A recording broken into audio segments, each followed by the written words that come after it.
ассалому алайкум бинандагони гиромӣ, ин барномаи лазиз бо Отахон Яловдин ва имрӯз дар меҳмонии барномаи мо овозхони театри давлатии Академияи опера ва балет ба номи устод Садриддин Айнӣ, ҳунарпешаи шоистаи ҷумҳурии Тоҷикистон Содиқ Нуруллоев. Хуш омадед ба барномаи мо устод. Саломат бошед ки даъвати моро пазируфтед, омадед, вақти худро ҷудо намудед. Ташаккури зиёд барои таклифатон ба саломат бошед. телевизиони Сафина миннат дорам. Бале, саломат бошед. Хуб, имрӯз чӣ хел аст фаъолияти шумо, корҳои шумо, таби шумо? Яъне табам хеле болида аст, барои он ки дина рӯз боз як нахуснамоиш дар муассисаи давлатии театри давлатии Академияи опера ва балети ба номи Садриддин Айнӣ шуда гузашт ки шоҳасари яке аз композиторони машҳури Фаронса, композитори ҷаҳонӣ Ҷорҷ Бизе, ки бо номи Кармен машҳур шудааст, дар театр нахуснамоиш шуда гузашт ки толор пур аз тамошобин буд ва таби ҳама болида буд ки чунин як намоишномаро мо тавонистем. Имрӯз театр як проекти байналхалқӣ шуд ки дирижёр италиянӣ буд, як қисм аз давлати Россия даъват карда будем мо навозандагони оркестр ва овозхонҳо, хор, балет, ҳамаш дастпарварони бисёриш дастпарварони консерватории миллии ҷумҳурии Тоҷикистон ба номи Талабхоҷи Саттор буданд ки ин як иқдоми хуб аст. Хуб аст. Албатта ногуфта намонад ки амин кадом вақте ки намоишнома дар театри Академияи опера ва балет бошад, агар он толор пур аст, тамошобин аст, ҳамеша сад шукр, ҳамин дорам аст. Хуб, имрӯз акнун чӣ омода мекунем ҳамроҳи шумо? Дар зиндагӣ ман хӯроке ки тамоми наводи хӯрокҳоро мепазам. Ман ҳамин барои кӯдакон, наварасон пагоӣ ҳамон хӯрокҳое ки пагоирӯза мепазем ҳамаша пухта метавонам. Ман аз тамоми ҳамон мисол чи аз гречка бошад, чи аз кашаи ман наводи ҳама намуда ман пухта метавонам ки духтарчаҳои ман, фарзандони ман ҳама вақт ман пухта медодам. ҳамин яъне бисёр дӯст медоред хӯрок пухтан? Дӯст медорам, пухтана дӯст медорам, не ҳама вақт. Вақте ки вақт ҳаст ман дӯст медорам. вақте ки монда набошед, монда набошам, хаста набошам, назм мебинам. ва имрӯз ман якме ки таклиф кардед омадам. Ташаккури зиёд. Саломат бошед. Отахон, баъд як афхот мепазам, як ҷигарбирён мегӯн. Ҷигарбирён. Ман имрӯз ҷигарбирён мепазам. Як ҷигарбирён бо номи Содиқ Нуруллоев. Бале. ин чизе ки ман ваёи худама дорам. де чӣ тавр пухта нашуд. аку ҷигарбирён ҳама пухта метавонад, ҳар хел. Не ки ҳар кас ҳар хел мепазад. Ман мисол аз рӯи он чӣ ки ман худам метавонам, ҳамин хел рецептҳои худам мепазам. Агар мумкин бошад, агар мо аллакай метавонем. бале, бинандагони азиз, бояд хуб мушоҳидакор бошем, барое ки ҳар гуна сирҳои худашона доранд хӯроке ки имрӯз омода мекунем баҳри мо. Бале, бале. Хуб, мебинам барои хӯроки мо лозим мешавад албатта ки ҷигар. Аввал ҷигар, баъд ана инҷа сониян пиёз, сирпиёз ҳам истифода мебарем, сабзӣ истифода мебарем, картошка истифода мебарем, баъд аз қаламфури булғорӣ мо истифода мебарем. гӯшт истифода не гӯшт истифода мебарем, баъд аз вайҳо истифода мебарем, аз кабудиҳо истифода мебарем. хуб, биёед акнун оғоз кунем хӯрока, суҳбата давом медиҳем. албатта ҳамин деги калон бошад хубтар. бале, минаш хубтар. ман ина ҳарбаташа аллакай мемонам то ки тафсида истад. хуб. бале. Хуб, гуфтед ки ҷигар. ҷигарро ман ҳозир мегирам. Тарзи майда кардани поро кардинро ман худам медонам. ин ҷигара пӯсташа мегирем? Не, пӯсташа гирем, баъд каме лаззаташ дига мешавад. ин бо пӯсташ лаззат дорад. бале, барое ки ҳар баъзе одам бо пӯсташ истеъмол мекунад, баъзе одам бе пӯсташ. барои ҳамин қабл бинандагони азиз метавонем ки монем. хуб, канӣ тахтача ва корд лозим. ана ин як тахтача устод аз шумо ва ана як таи дигар имрӯз ман ба шумо кӯмак мерасонам. саломат бошед. ташаккури зиёд. набошад ман ҳозир ҷигара мегирам, шумо набошад Отахон, ва агар ки мумкин бошад ана метавонед ана корд камакак тезтар деҳад. хуб, шумо набошад چیکار کنم وای کنید از همون وای بلغاری را گیرید قلمفوری بلغاری قلمفوری بلغاری گیرید آها مایده مایده ریزه کنید مایده بود ها بله فهمو خوب انا میخیلم خوب استاد میخوام پرسم از شما خب چگونه شد همین کسب در دل شما مثال جای گرفت مهر پیدا شد از کجا بود در دوره مکتب خونی من در همین وای کرجوکی خود فعالیتی میکردم در مکتب بله ما در مکتب در کرجوک خود فعالیتی بودم و عموما من سرودخوانی رو از دوره کودکیم یاد گرفتگی هستم در همون خوردیم بسیار همین دود میزدیم در همون گواره را من بسیار دود میزدیم از همون خوردی بله شادروان مادرم میگفتن که از همون کودکی گفتم دوم همین در گهوارم دود میزدیم میگفتن ها بعد که با فکرم همون وقتا من همین دیافراگمم کلان شده تو صدا هم کلان شده است برای از همون وقت از همون دوره هست یعنی تو جوی که خودتون یاد دارید میخواستید سرونده از همون از همون دوره کودکی من دوست می‌داشتم و به حد خرسند هستم که امروز از روی کسب آوازخوانی از روی صنعتم من به خلق عزیزم خدمت میکنم و تا اون درجه که ما مهنت کرده ایستادیم خدمت کرده ایستادیم این همش البته بهای هر یک هنرمنده این خودی تماشابین میتید وقت و تماشابین میتید برای همین آنچه که ما کردیم برای ملتمان برای دولتمان و برای تماشابین حرکت میکنیم که صنعتی کسبی تاجیک صنعتی اپرای تاجیک و فرهنگ تاجیک به جهانیان معرفی گردد و جهان داند که صنعتی کسبی صنعتی اپرا صنعتی بالت اثرهای سیمفونی در تاجیکستان هست تاجیکستان همچون یک دولتی دنیوی یگانه و دموکراتی است بله خوب کمتر اکنون روغن ما به در کار میشود بعد از ختم مکتب با خواهش خودتون یعنی اومدید به دانشکده دولتی فرهنگ و صنعت بعد از ختم مکتب میانه من با کنسرواتوری نه برای اینکه همون سال دوره‌ای که بعد از ختم مکتب من به دانشکده صنعت آمدم ولی از چه سبب که حجت ها رو نسپاریدم ما یک دو رفیقام مصلحت کردیم که ما به انستیتوت تربیت جسمانی میریم برای اینکه در دوره در دهات ما فوتبال بازی میکردیم فوتبال نظم میدیدیم گفتیم که ما میریم انستیتوت تربیت جسمانی فوتبالیست میشیم ولی نمیدونستیم که آخر برای فوتبالیست شدن یا برای در تربیت جسمانی انستیتوت خواندن کمی گاوده‌ای وای داشتن در بعد ما مایده بودیم خرجسته بودیم برای همین من گفتن که شما انستیتوت صنعت روید من یاش بودیم جوانتر بودیم گفتیم نه اینش میریم نویش پرتافته رفتم من خانه رفتم بعد تیرمای سال 79 برادرای من همسفر من بسیاری به سبی قوای مسلح سفربر شد من گفتم که از رفیقام ما قفا باید نمانم من باید به سبی ارمی روم یعنی با خدمت مادر وطن و با اختیار خود باید دوره اختیاری اگر که کسی به حربی نمیرفت در قشلاق میگفتن که پسر فلانی به حربی نرفته سو یگان عیب داشته باشد همین خیلی گپا میزدن برای همین ما در رفته خدمت مادر وطن 2 سال ادا کردیم آمدیم بعد از در دوره خدمت در کجا گذشت خدمت در گرجستان گذشت یک شهری افسانه‌ای دارد با نام باتومی من در همونجا خدمت کردم بعد از خدمت من اومدم بعد حجت‌های خود رو با آموزگار موسیقی شهر لنین آباد حاضر خوجند سپاریدم بعد از ختم خوجند بعد به انستیتوت صنعتی به نام استاد میرزا ترکزاده داخل شدم از سال 1988 تا این جانب من در مؤسسه دولتی تئاتر اپرا بالت انا 35 سال میشد 35 سال میشد که در اونجا فعالیت کرده استادم البته بهترین خوب اکنون بینندگان عزیز جگرم اوریدی دیگشت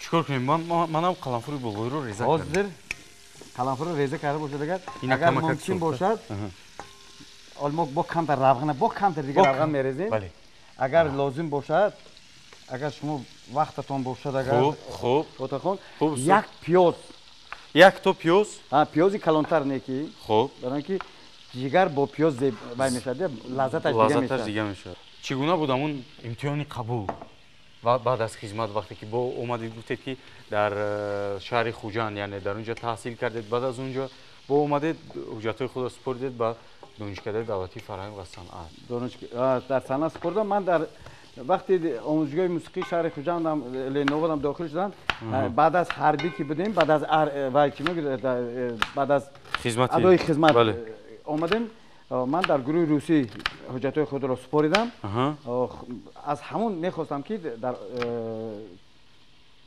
شعبه آوازخوانی اکادمی خوانم وقتی که من یکم امتحان رو از اختصاص سپردم خوب کی بود امتحان گیرنده؟ امتحان گیرنده و دوره در همون استادانی بزرگ بودند ارتمانوف ولادیمیر یفرمویچ بود گیلد مارتین بود رزنیکوف بود تاتیانا پتروونا استادانی سختگیر بودند یکی تا امروز ما رحمت میگیم به اون استادا که توانستند نازکی های آوازخوانی رو به ما آموزاندن نشان دادن و امروز ما با شاگردان خود نیز تفسیر میتیم شاگردان خود خیلی کار میکنیم که همین یک کسبی که ما انتخاب کردیم همون کسب دوست داشتن در کار آدم اگر که در کدام جبهه نباشد اگر که صادقانه مهنت کند از روی کسب خود اگر که همون چیزی که میگیم همون نانت حلال کرده خور میگیم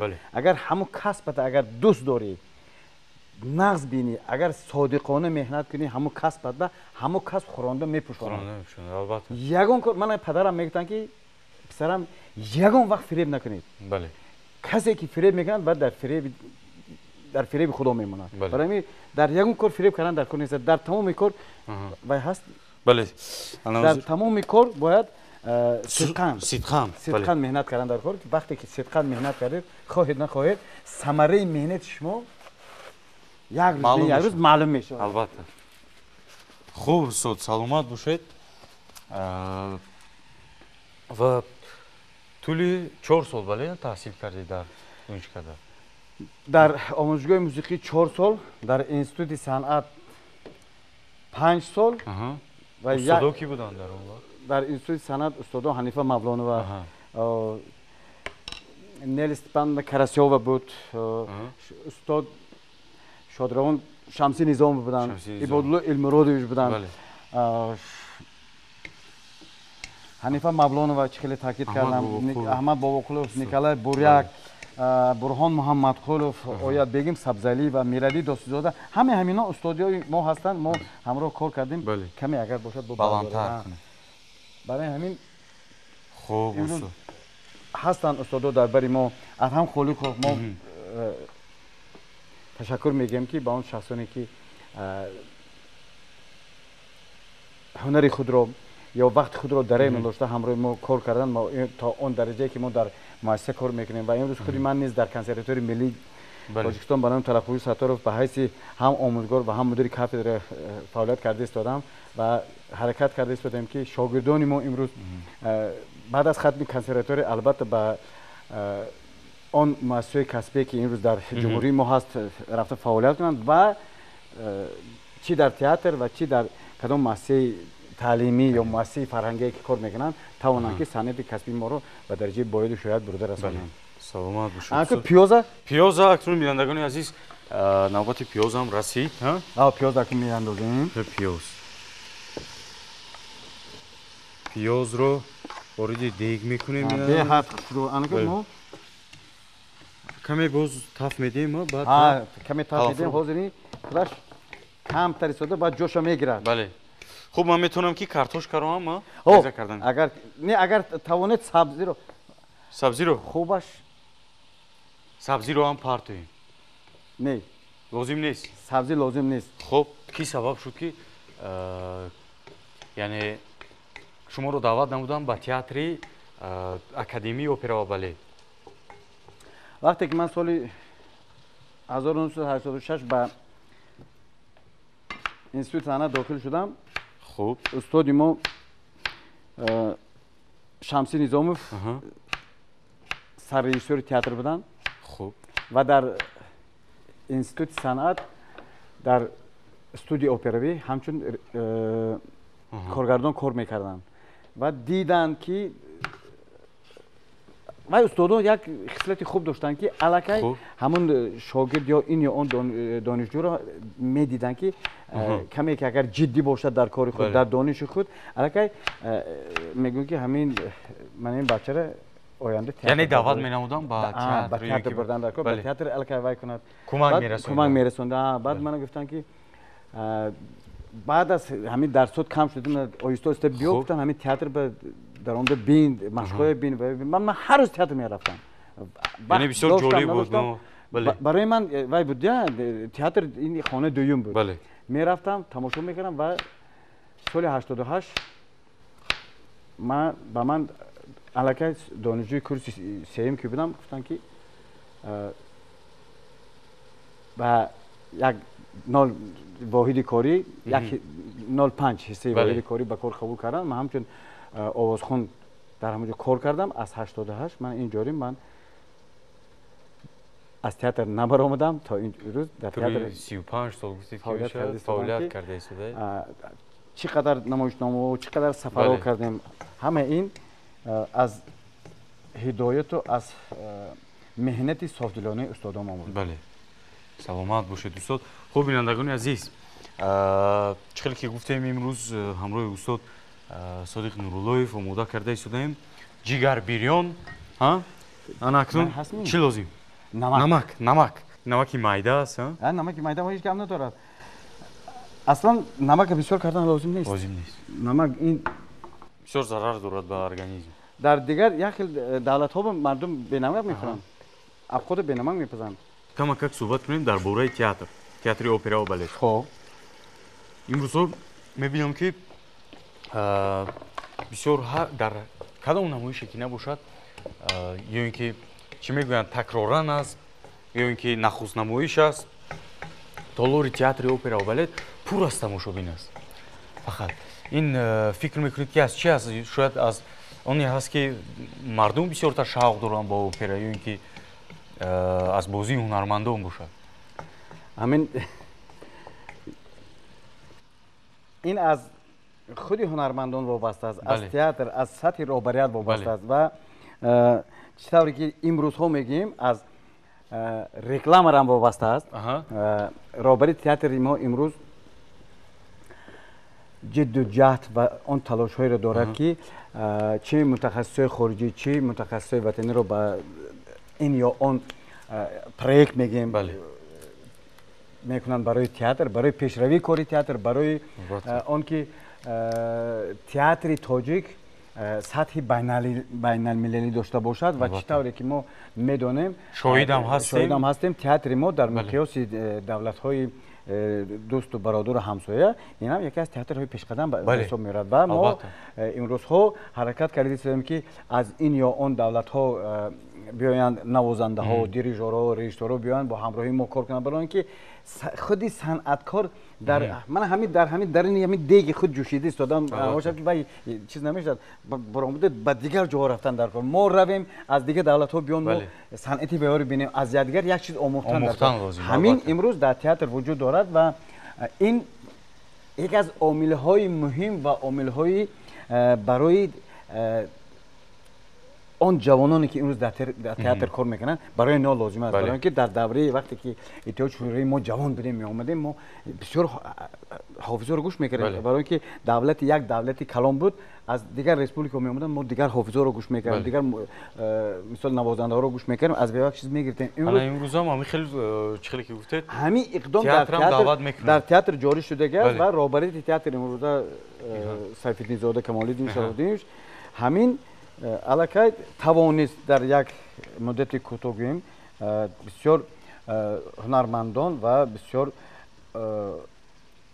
سراینده ها آوازخوان‌ها رو ژانر اپرا و بالت رو دعوت نمود در تئاتر و امروز من خطا نکنم 7 نفر یا 8 نفر در بالت کار میکنن از جمهوری ژاپن آمدگی هستند از روسیه هست، از ایتالیا هست کار میکند، از ازبکستان آمده کار بود، از تمام دولت ها کلاس وای آمده کار میکنند. اینا نقض است برای اینکه ما دولت دموکراتیک هستیم، دولت کشاد هستیم. برای بعد تاجیکستان بسیار معقول بعد اون شخصی که اینجا میبینم چی از طرف مهمان نوازی، مهمان دوستی، خودی همین طبیعت تاجیکستان بسیار پسند آمده است. میخوام پرسم از اثرهای اپرایی، یعنی کدومش با کدومش شما عاشق هستید و همون چی میگن هست مثال در بین کتاب ها هم است، از نمایش ها هم است، از فیلم ها هم است، یعنی از همون اثرها کدومش بسیارتر به شما پسند است، کدومش رو دوست می‌دارید؟ من راست دیگه تمام اپرایی که خوندم، در کدام اپرایی که نقش آفریده هستم همش به من دوست داشته هستند، همش رو دوست می‌دارم. بله بله. برای اینکه خواه باید نقش منفی باشد، خواه نقش مثبت باشد، همش رو دوست می‌دارم، در همش نقش آفریدگی. لیکن من از اپرای کلاسیکی اپرای سرتراش سیویلی رو بسیار دوست می‌دارم که در نقش فیگارو اجرا کرده هستم. در اپرای روسی، اپرای چایکوفسکی، مثال در اپرای یالانتا نقش روبرتو، در اپرای یوگن انیگین نقش اونگین رو اجرا کردم و در اپرای تاجیک من در اپرای زیادلو شهیدی که کامدین و مدن نام دارد نقش پتل را اجرا کردم. پتل این یک جلاد بود، نقش منفی است، بسیار نقش پسندیده است برای من. در نقش در اپرای رودکی من نقش شاهزاده نه را اجرا کرده هستم که به من خیلی معقول است. از گربون، از نوتردام من نقشی وی را اجرا کرده هستم، همون یعنی چی است کو؟ همون روحانی، نقش روحانی را اجرا کرده هستم که با فرمانی همون روحانی خودی همون اسمیرالدا رو به خط میرسانند و تا اون درجه من توانستم این نقش رو در صحنه آفرم. این همش از همون خیلی که در تالار بودن تماشابینان و همه کسبیت هایی که در همین روزهای پرستو در فستیوال پرستو بودن دیدن. من این روزها از تمامی گوشو کنار شهر دوشنبه و بیرون از اون به تئاتر برخی ها میبیاد که همون گربون از نوتردام رو بالای صحنه مونید. نیک ما امیدوارم که تا تمام شوی موسم امسال ما این نمایشنامه رو روی صحنه میمونیم و تماشابینان عزیز آمده این رو خوب بیاد کن دل خو سرود با ما میسروید برای ما، برای بینندگان تلویزیون سفینه، مخلصان برنامه لذیذ. خوب هر کس که به من چای کهن دل مونده مجنون بود در راه لیل مونده من جونی غریب میبرم دل ورزیه نیمی جیگرم در راهی مسشاه مونده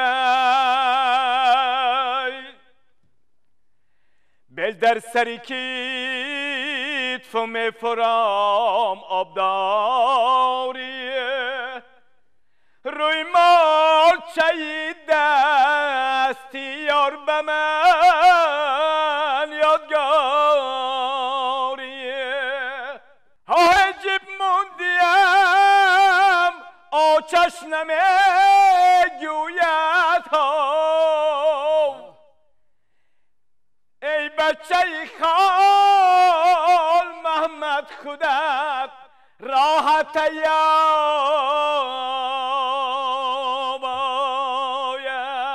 در شهری مسافری دلم نالون آدم بغم همیشه سرگردون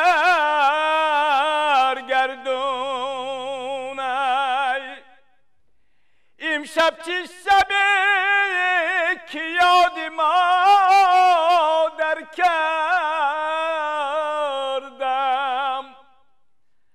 بر حمله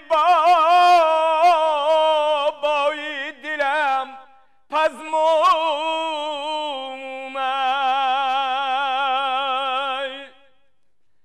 یک روز دمی خوش نزدیم در دنیا سوخته جیگری نبره نور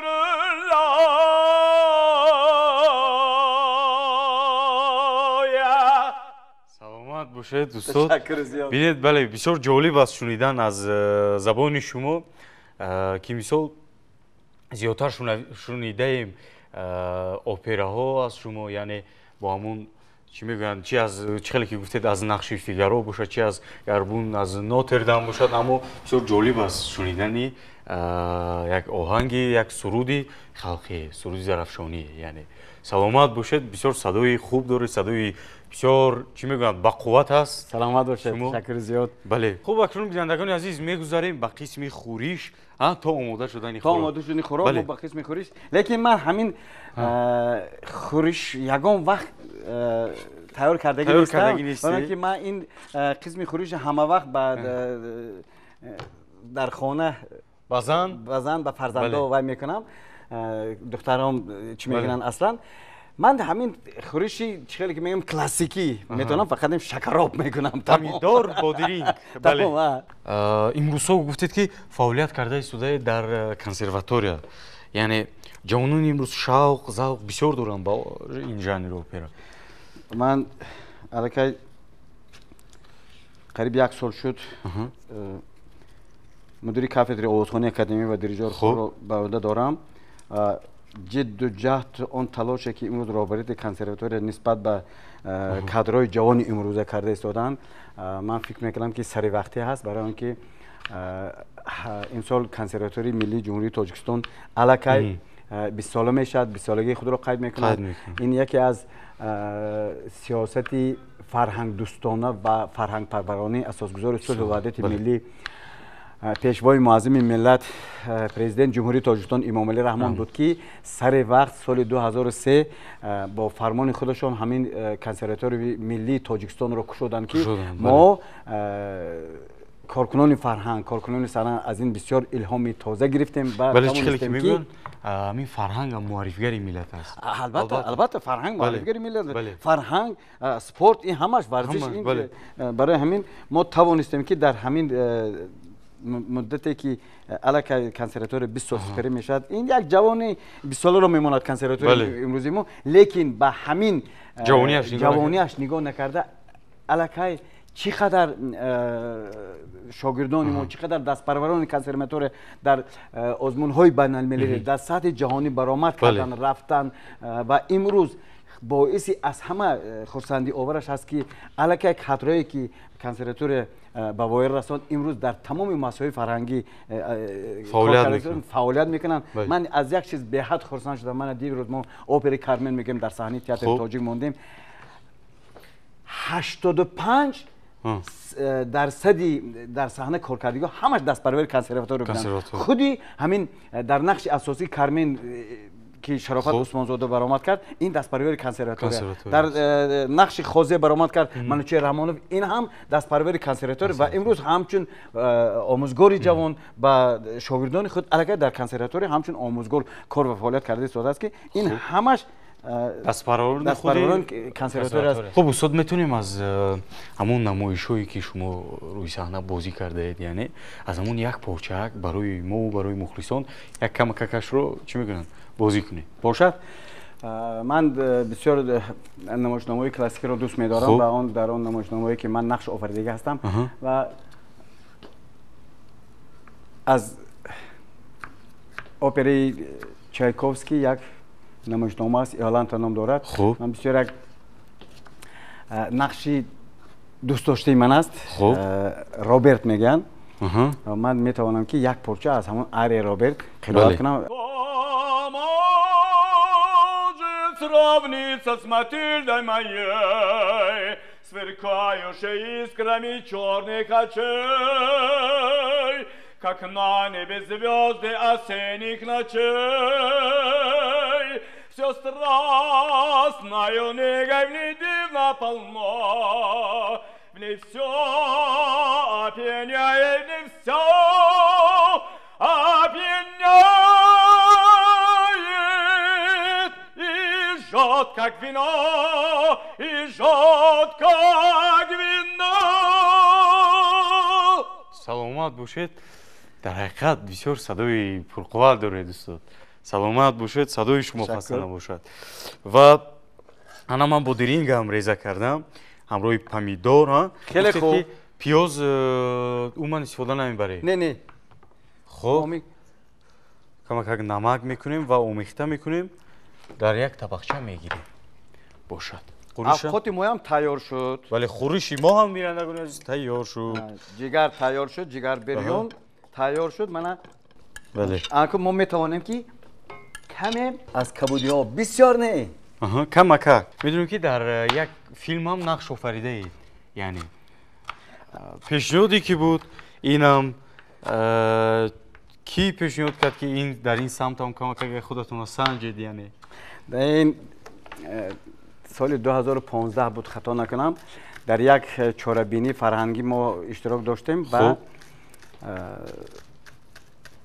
раиси ҳозири телевизиони Сафина Носир Саидов. бале.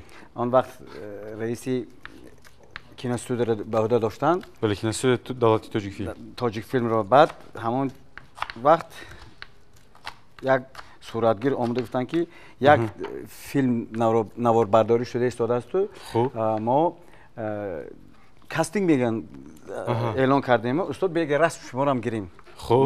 ман гуфтам мо ҳофизаи опера дар филмҳо хел хай бошад гуфтанд. хай гирифтем, рафтанд. баъд аз ягон 2 ҳафта шуд ки таклиф карданд, занг задан, ман таклиф кардам ба студияи тоҷикфилм омадам. гуфтанд ки шумо кинопробу мегӯянд. бале. кастинг, яъне дар кастинг. ман аз ҳамон кастинг гузаштам ҳамроҳи хуб як духтарак буд. баъд вай духтараки қабул накарданд, дар роли духтари ман бояд иҷро мекард. баъд аз 2 ҳафтаи дигараш ба ман занг заданд ки шумо интихоб шудед. баъд ҳамин филмнома аз ман мараф ном дошт ки ин як писари боксёр дар он филм, дар ҳамин филмнома гӯем абдукарим машрабов, соҳроб ҷанҷолов. бале, бале, ман ин филма тамошо кардам. завҷаи маро ки мавлона наҷмиддинова иҷро мекард ва бисёр ҳунармандони бузург дар он ҷо иштирок доштанд. зулфия содиқова. ва ин филмнома, дар ин филм ман нақши падари ҳамон париро ман ба ӯҳда доштам. ман ки нақши прокурорро бозӣ мекардам. филм баромад ки беҳад тамошобини худро ёфт. тамошобин бисёр шуд ва дар хиёбонҳои душанбе маро бисёртар медиданд, хусусан духтарон меомаданд. баъд мегуфтанд ки раҳмат, шумо дар ҳамон кино нақш офаридед. не ки аз рӯи гуфти ҳам шахсоне ки мутасадди буданд ва ҳам худи тамошобинон, ман ҳис кардам ки каме беш нақш ба онҳо маъқул шудааст.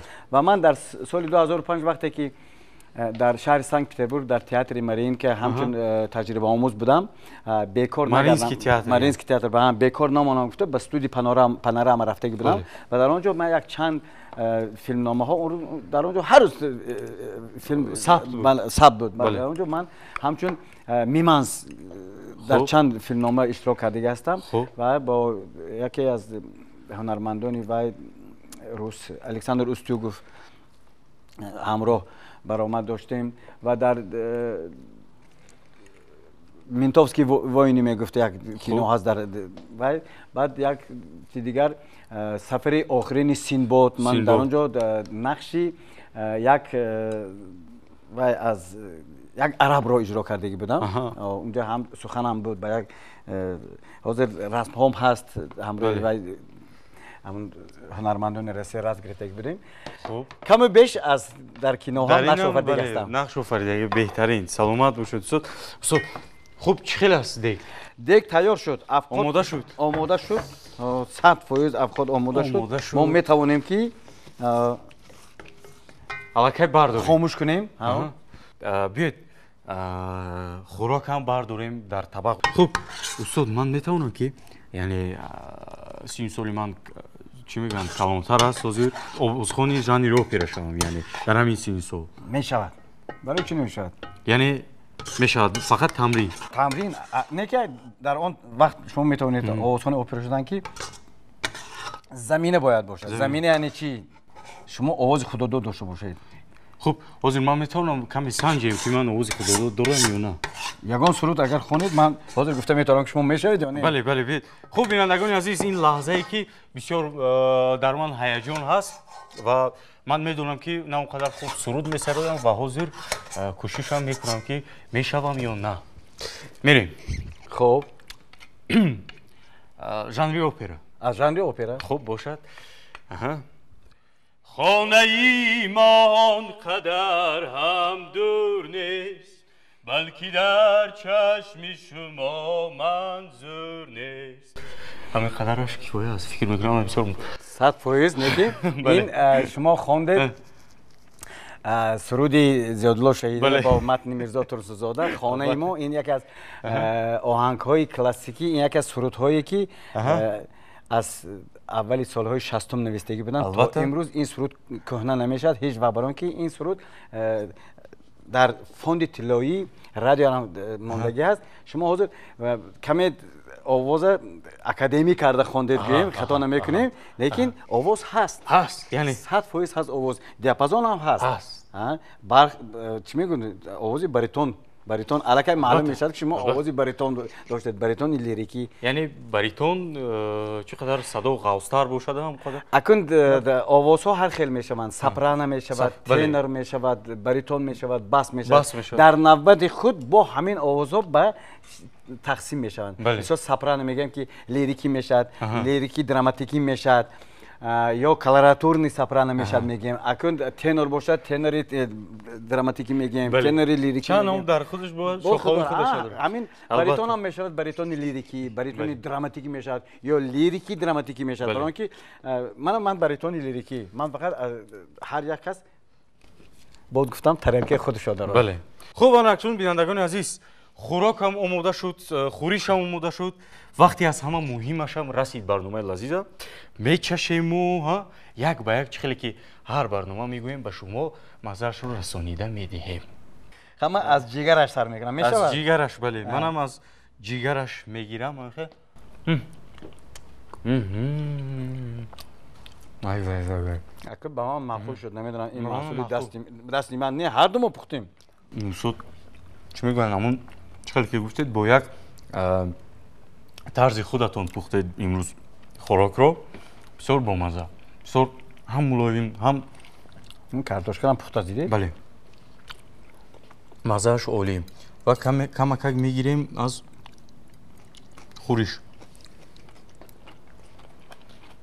شکرابی یعنی هم کسی اگر جگر پخته نتواند برادری دوستانی من رفته میپزم بله مرحمت دعوت کنید سلامت باشید دوستان و چی تمنیات دارید برای بینندگان برای بینندگان تلویزیون سفینه و کلا به تمام مردم شریف تاجیکستان سلامتی عمر دراز خوشبختی آبادانی آزادانی و آن محیطی که امروز در تاجیکستان عزیز ما حکمفرما هست فقط طلب همین رو دارم که همه وقت سلامت باشید تینجی امانی باشد دولت ما تینج باشد و ما صنعتکارا توانیم که در چنین یک محیط آزادانه چنین یک محیطی که دولت افسانوی داره ما کار و فعالیت میکنیم و صنعت خود را کسبیت خود را به مردم شریف تاجیکستان پیشنهاد میکنیم. بله سلامت باشید دوستان. منم بینندگان عزیز در آخری برنامه از فرصت استفاده برده به هر یکی شما سلامتی سربلندی کامیابی در فعالیت خودتون در زندگیتون میخوام و میخوام که همه گونه همین خیل دسترخوان شما پر از فیض و پر از برکت باشد. خیر تا برنامه های آینده.